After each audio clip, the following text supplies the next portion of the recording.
Magic Makers. I'm Monbirella. I'm Yukita Cosplay. And I'm BFG. Heyo. And CJ is sadly not with us again today. She is having a little bit of a rough day, keeping your thoughts and prayers right now. And if you missed yesterday, she was actually in the Halloween special that we did with Drew Edwards. So check that one out. That was a specifically October special. Halloween special, yes. Yes, and it was actually quite fun. He has some really cool ideas and twists on classic monsters. So welcome to BFG Cosplay, aka Ty. We are so glad to have you today. We actually had to reschedule him because his original one was supposed to be during the hurricane and everything broke. Do a barrel roll. Yeah, that was craziness. We're glad to be back with everything. And Magic Makers, shall we get to the wand business? Get your wands to the ready because we solemnly swear we're up to no good. Good. I'm just staring at my wand holster in my hair, and I'm like, I should have been using that. I was like, that makes me think of something that looks like something Bellatrix Lestrange would do with her wand for some reason. I wanted to be a Slytherin, but that's not what happened. Apparently, I'm too noble. Whatever. Oh, we got a couple of greetings real quick. Hello to Jeremy. And today is Aaron's birthday. Happy birthday. Happy birthday, Aaron. Happy birthday to you. Happy birthday, happy birthday, happy birthday to you. And Geek Cred Trivia. Hey. Hey, hi, hello. Thank y'all for joining us. So tell us about what you do. Yes. All of your many hobbies. Yes. Well, you're multi-talented. Hobbies anymore. They kind of became more work than play. But so several years ago, almost 8-9 years ago now, I'm not even sure at this point, somewhere between 2015 and 2016, I discovered cosplay was real and local. I live in like kind of a spot that puts me right between Oklahoma City and Dallas, so I can choose what area I cosplay in. So magically, I fell upon the Dallas area first, and I fell in love with some of the greatest people that I've now call family out of that. It's been a while, but it's been a wild ride. Unfortunately, the person that got me started is no longer with us. He passed away just this last year. So a big shout out to Captain Emeridad, Daniel Calhoun. He was a big inspiration for pushing me along. And now so I don't know if you can call cosplay like an official job. It's not. It's kind of a side hustle at best at this point. But so I started out. It was fun. Started making costumes. Of course, I was winning with stuff that like you wouldn't even dream of winning with now. With the high competitive cosplay that's come out of COVID, and worked myself into guesting a little bit. Now run a lot of logistics, doing both cosplay coordination and general consulting for cons that are getting started, needing help, working on building my own convention at some point. And then because I didn't have enough hobbies and COVID happened, I decided to take on photography, which I've done a lot for the last 15 years, but it's mostly been scenery. And so I moved over to the portfolios and that kind of style of photography and started doing cosplay and regular model photography, and that's taken off. And so with it goes all my free time. I feel that. Oh man, do I. Hello to Marissa. Thank you for being here, guys. And Aaron says 31 is the new 23. Sure. I got you about 6 years. About to be 7 years at the end of this month, buddy. You'll be fine. I'm mathing that. Hold on. That sounds good. We'll just move all that. Yeah. I was like, math isn't mathing, but yeah. Oreo's watching. Thank you. Love you. So, what was your inspiration to start off with the cosplay itself? Oh, so I mean, back in the day, back in college and stuff, I did haunts, and then in theater, I did stage design and costume design. I was one of the lucky rare kids that could go downstairs and tie the corsets because I was once a football player before I got hurt, and then fell on theater as kind of like this is a fun hobby. or a friend class, and really fell in love with it. And I'm dramatic as can be and slightly vain, so like no cosplayer ever would be. And just kind of fell in love with it. And then with Haunts, I went from stage design to love making monsters. I grew up with the old unit.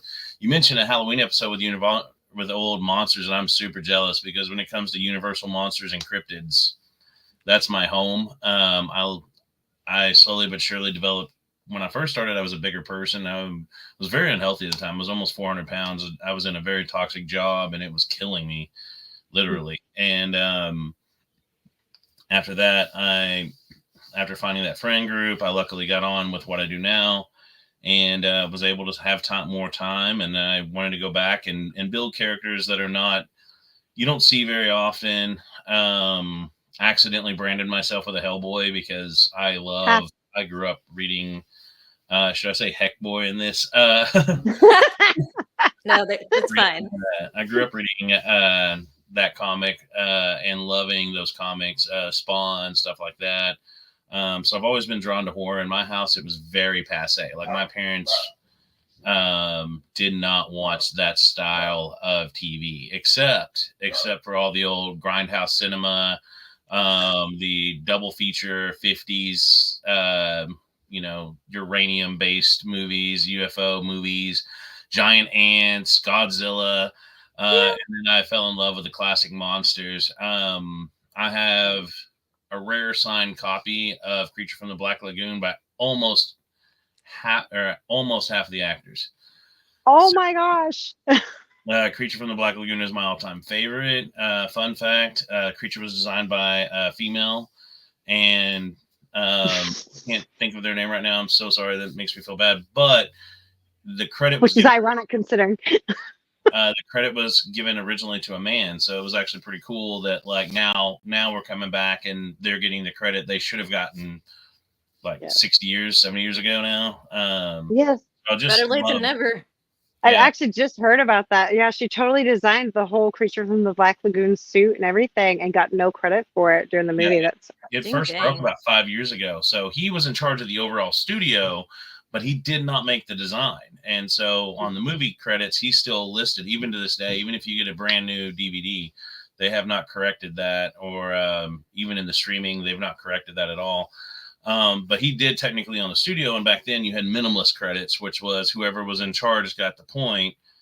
And they were either in front of the movie or at the very beginning or at the very end. Very seldom were they at the end. So it happens. But yeah, I love monsters. And from there, I decided to go and do fun characters that I didn't see a lot in cosplay. Everyone does Wolverine. Hardly anyone at the time did Beast.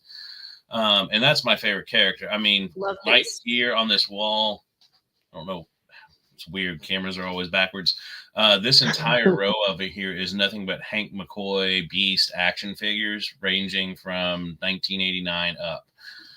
Signed by some of the voice actors and stuff. So that's awesome. Huge X-Men fan. Been reading X-Men since I was a little kid.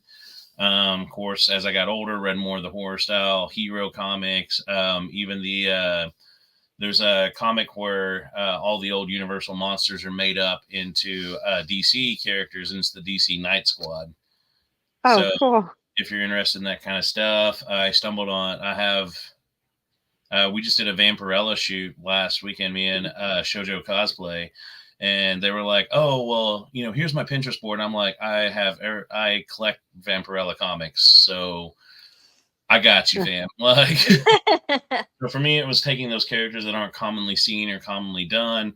And nowadays I do a little bit more like, okay, that's obvious. Cause if someone says, hey, you're too big to do that, that's the character I'm doing next.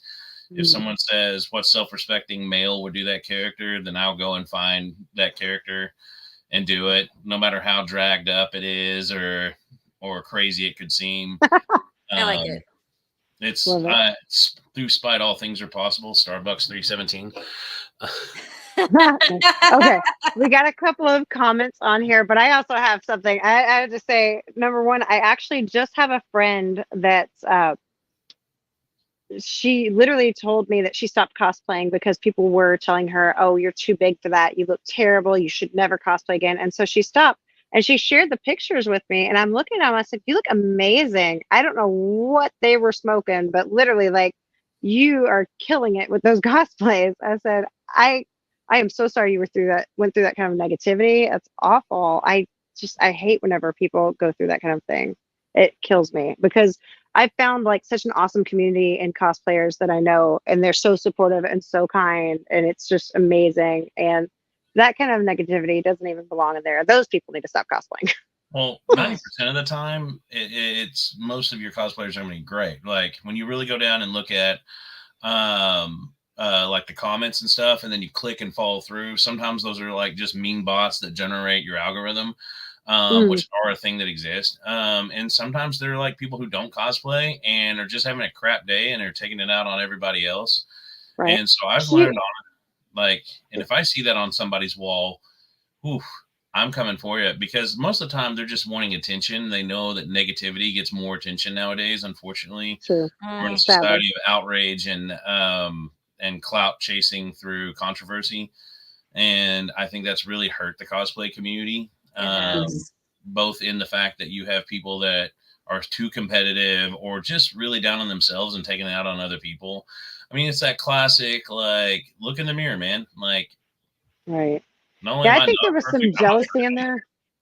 Yeah, exactly. I mean, like, you're just emulating a character that you love, and that's what it's all about. It's just having fun with it, enjoying it. We got a comment from Geek Cred Trivia. He says, "I think I have a picture of you as Bowser, if I'm not confusing you with someone else." And that is actually accurate because I do remember your Bowser cosplay. Yeah, that was a random thing. I found the fabric at Joann, and it's crap fabric. Like, I do not stand by it. It's got little silicone spots in it that like screw up your needle as you sew. And that project took way longer. It was supposed to be lined. I left out the lining, but I love it. It's really simple. It's fun. It's my little punk rock Bowser. I'm gonna redo it. Yeah, I'm redoing a version of it. Like, I'm kind of doing it based off different pop and rock stars. So I'm gonna do a wedding Bowser kind of based off Slash. Oh, I love that. The shirt's gonna say himbo in the Bowser head that's on it. So that's awesome. Aaron says he's going to 2 more conventions. I bet you're going to NostalgiaCon this year. I know that one. I don't know what your other one is though. Geek Cred Trivia said Creature Commandos as well. Yeah, and that was whenever you talking about less cosplayed ones. He says there is a negative side to the con scene, especially with the bigger cons. Yes, that is so true. We will not name the Comic Palooza. I mean, but you would be surprised. I've worked for big and small, and I'm going to tell you that, like, you run into different problems with different conventions, and there's no such thing as everyone's just nice because there's only 1,200 people there, or 20,000, or 60,000. I mean, you take this hobby and make it what you will. I think there's a lot of people out there who are very self-conscious in this hobby. It's usually how a lot of people get started, pulled in by friends. They're having a rough time. I mean, a lot of this hobby is coping. Like, I don't know how many times I've seen people, either get a family or get a better job or something, and their life just starts getting a little bit better day by day. And this is one of the things that end up gets cut, and they don't miss it. Like, some of the people that I know that have quit this hobby have not missed it at all. I think I really enjoy it, but I think there's a piece of that too. That is, when people are coping, sometimes they lash out. And man, don't say the M word. Like, I don't want to go down that route. I will say this. This is what I know from working behind the scenes. I have literally watched cosplayers trash a con on their stories and their Instagram for days and weeks on end. Yep, I've seen it too. And sign up for the cosplay contest. Yep, I've seen that too. Meaning they have to have a ticket to be there, because unless you're a panelist, a guest, you're not getting in free for cosplay. Like, either that or they'll sign up for skits. Yep. The convention scene as is very much either kind of a mix of celebrity petting zoo, vendor hall, or if you're lucky to get a social con that's ran by good owners and has a lot of stuff to go on. And I'm not trashing anything that I work with. I'm just saying that. Have you done that one before? Huh? Have you done that one before? Done what one? Matsuri. No, It's too No, far, and I'm not a huge anime guy. Same. Oh my god, thank you. Okay, okay. I Not work an anime more anime person. cons than I want. Like anime cons keep like helping or like going, "Hey, will you do this thing?" Like Anime basically, cons are such a good environment, though. Like, I haven't been to a bad one yet. I haven't been to Matsuri, but I don't know. So I have no experience there. But oh, and the blind SOB says hello and hello to you. He recently had actually this hilarious one that he shared. He is actually blind, and he was shooting at close range. What did they call it? Tennessee roulette. And like the targets were liquid bottles filled up with like goo, and so they didn't know, and it would like explode in their face, and they didn't see it coming. So yeah, that was interesting. It was fun to watch. I'll admit. trust me, I'm from Southeast Oklahoma. Blowing stuff up is a part of our creed. Oh, sorry. Kentucky roulette. My bad. Okay. There's a version of that in Southeast Pardon. Oklahoma too. Trust me. Apologies. Like wherever there is countrified redneck loving people, there are Or constant something. explosions, gunfire, or something. I like to say here that sometimes people are a little methed up. So you never know what you're going to find. Literally, someone's latest cosplay trick was to climb a tower, at a cell phone tower, looking for copper wire, and fell to their doom. So, like, it gets kind of crazy around here. But yeah, no. I think one of the things that it's important to note with conventions, yeah, almost. Literally, Jeremy says something always goes boom. man, like my parent or what's my acreage now, unfortunately. But like, The blind SOB says yeah. Mexican American. Mexican. Oh, and you're welcome for the shout They out. make the world go round, man. What would you do without your jailbirds every weekend? My God. Or once a month. So I mean it's different. Like I think one thing that I see going on now is there's so many people instantly getting upset, wanting their friends to join in on their upset behavior. Great Country says there is a meth add to their madness. I am so glad I could bring this into the conversation. Oh my gosh. Oh, we got our two instigators in here. Moving on. Oh, trust me, we're full of instigators. Oh my gosh. I love your crowd already. They're my people. I mean, like, we can touch the Waffle House index later, but like for now, that stuff just made national news. Like earlier this morning, I was like, "What are they talking? Oh my God, this is a joke." What happened with Waffle House? Later. What is? Wait, okay, hold on. No. So hurricanes are judged based on the Waffle House index. If the Waffle House is still open, it's fine. If it's closed, it's bad. Get out, move, whatever you got to do. Oh my gosh! It's like WaffleCon. Okay. WaffleCon. Nice. Waffle sounds good. Yeah, going back to the convention piece, like I think it's important that like if you really want to, your ticket that you're not buying really isn't damaging a convention. It's a multitude of tickets, and at this point, if they have the right celebrities, they have the right vendor hall, and they have enough social atmosphere, people are going to go. And it's unfortunate because there are some owners out there that are not. Sometimes those rumors may be true. They could be unsubstantiated. Waffle House is boarded up, even if the Waffle House is boarded up, even the first. They won't survive, man. They won't survive. No, you're right. Look, man, that is the whiskey tango. That is the whiskey tango medieval times. So, and if you know phonetic alphabet, put W and T together. There you go.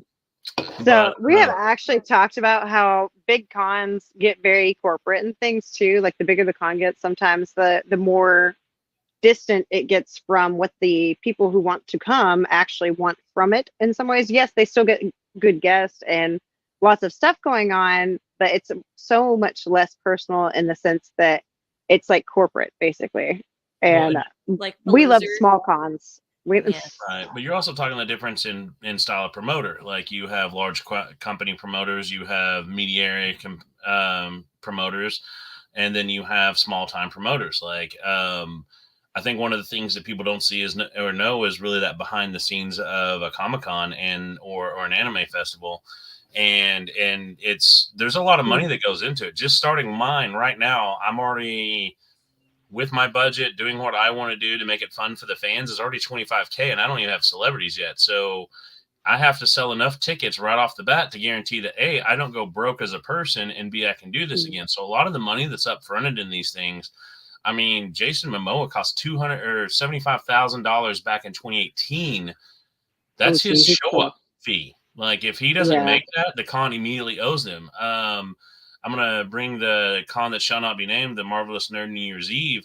They bankrupted over 250K, but how they got caught in that bankruptcy was bringing Stan Lee without a guaranteed ticket sale to back flush that. So here's a secret. How do you not sell enough tickets for Stan Lee, though? I mean, like, they did it on New Year's Eve. I mean, you have to pick a good, like, there are cons that can work on New Year's Eve, but they're relatively small. They got to be based around 2 to 5K attendance. This was hoping for an 80 to 100,000 K. It was one of those situations where if we bring the guests, they'll come, and it backfired. It backfired so bad, the con bankrupted on a Saturday night and locked Stan Lee and most of the attendees out of their rooms. The hotel. Oh my gosh! Monday to Tuesday of that next week, the company completely dissolved. The LLC filed for bankruptcy, and basically you were stiffed on money.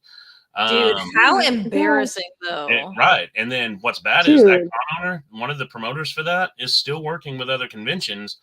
Oh my gosh! I don't think he's the main guy. I don't think he's the main guy. I think he's like with a board of people, and he may not have been the bad guy in that situation. It's hard to tell. Like I'm not trying to run a smear campaign on cons. It's hard. But there are different levels. There's bankrupt, and then there's bankrupt.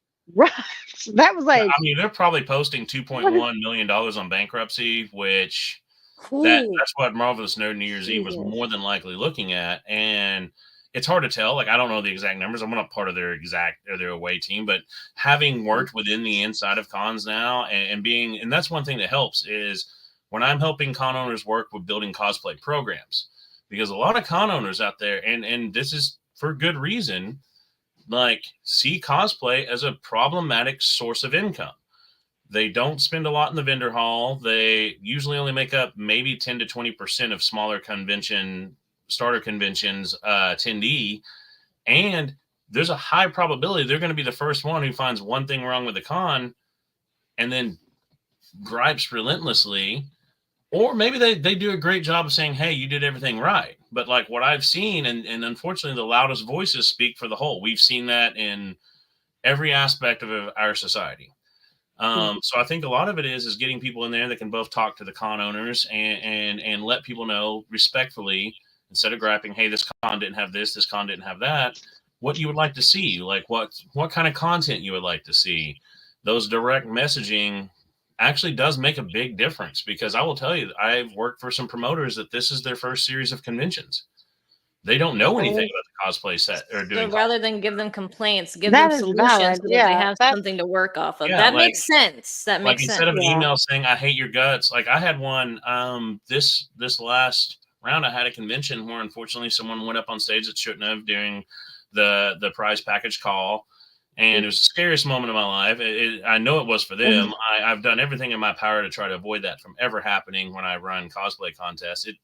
Accidents and bad things are going to happen. You can't stop everything, but we tried our best. I do. In fact, we're actually developing a consulting group called Texomicon Connection for that kind of stuff to make sure that we can go in and be there for cons. And it won't just be BFG doing it. It'll be a group of people who are trained in different facets of knowledge of how to make sure that every piece of the stage show presence and stuff works. And it's a big deal, because like people don't realize how many little pieces of that go together. So when they ran up on stage, I was scared to death.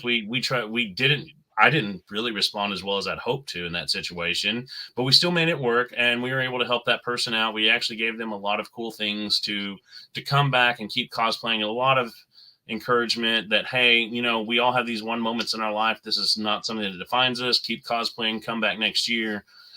Which Mom and them both the next day assured us they would be there next year. They had a lot of fun, minus that one moment.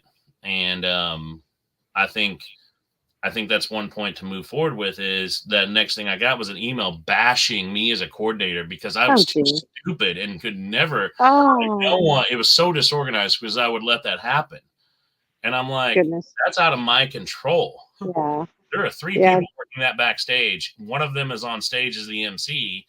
And, you know, we didn't know this was a brand new convention. We didn't know what we would need for help, you know, so we're trying to make things work on the fly. Now we have a better idea going into it. But this is the very first time we've ever done this convention. This is the first time I'm ever seeing foot on it. Everything has a learning curve to it. Yeah. 100%. And there's no forgiveness for a failed learning curve. Now, that being said, when you see some bigger cons and it seems like that community section is being slowly pushed out, that does make it feel like it's more of a corporate money decision. And I think people notice that, and I think it hurts. And, you know, I think there's a fine mesh between there's a perfect little Venn diagram of, like vendor hall, celebrity petting zoo, and sociality that goes along with a con. And you have to have those panels. You have to have things. Heck, you can run cons 24 hours if you got enough stuff going on. I mean, Dragon Con. Yeah. I don't mean to interrupt, but I've got the comments are backing up a little bit here. I wanted to run through them. Geek Cred made a good point. That was one of the biggest issues with they shut down the Sky Bridge. Brother, why would you do that in downtown Houston? Especially since some of us literally booked the Hilton just for the Sky Bridge, and it was kind of pointless not to. And walking through the streets at midnight or 1 a.m. was awful, especially if you had ones that were 18, 20, and they were fairly young. You didn't want walking by themselves. Jeremy says Dallas promotes better, and I don't know if Dallas promotes better than Houston, but I mean, I know that it depends on who's running it. And I can defend that anytime you want. All right. Geek Cred says Stan Lee was charging towards 200 towards the end. That is a lot, actually. A lot of cons are struggling. That is true. Yeah, I've seen that. They're also piling on top of each other. They'll be like 3 in one weekend. Like, buddy, what? They're oversaturated. Yeah. Truth. Works Hard says like number 2, and that it sounds good. She was referring to telling them things to do for the cons as opposed to things not to do. And she was in reference to how you reacted to what happened at your convention there. We only have a couple of minutes. I'm sorry, we really got into the conversation. So real quick, a condensed version. What would be some advice you would give to someone who's interested in doing cosplay and things along those lines? Just do it. I mean, it's a hobby. You're not going to be perfect overnight, or maybe you have a unique skill that lets you be a little better than that, and make a decision. Like, do you want to be competitive? That can come with toxic traits. So be careful with that. But do this as a hobby. Do it because you love it. Don't try to be a millionaire with it. Don't try to make it a career right off the bat. Like, just do it for fun. That's what I do. When this stops being fun, all this ends. Yep. Like 100%. This is, at the end of the day, this is still my hobby. I have a real job. I have real adult money that I spend on this hobby. Way too much. And, you know, if it's photography you want to do that. But also don't be creepy. Like, there's happy mediums. And always remember, 621, 6 hours of sleep, 2 meals, and shower. Yeah, those are the hard ones to remember in the middle of events. Yes. All right. Thank you so much for joining us. Thank you to the Blind SOB who complimented my Winifred Sanderson cosplay, which was my latest entry. If y'all have not entered, this is the last day. So if you see this tomorrow, it'll be too late. Legendary Supplements is doing a cosplay contest. So y'all enter now. Check out their Instagram, Legendary Subs.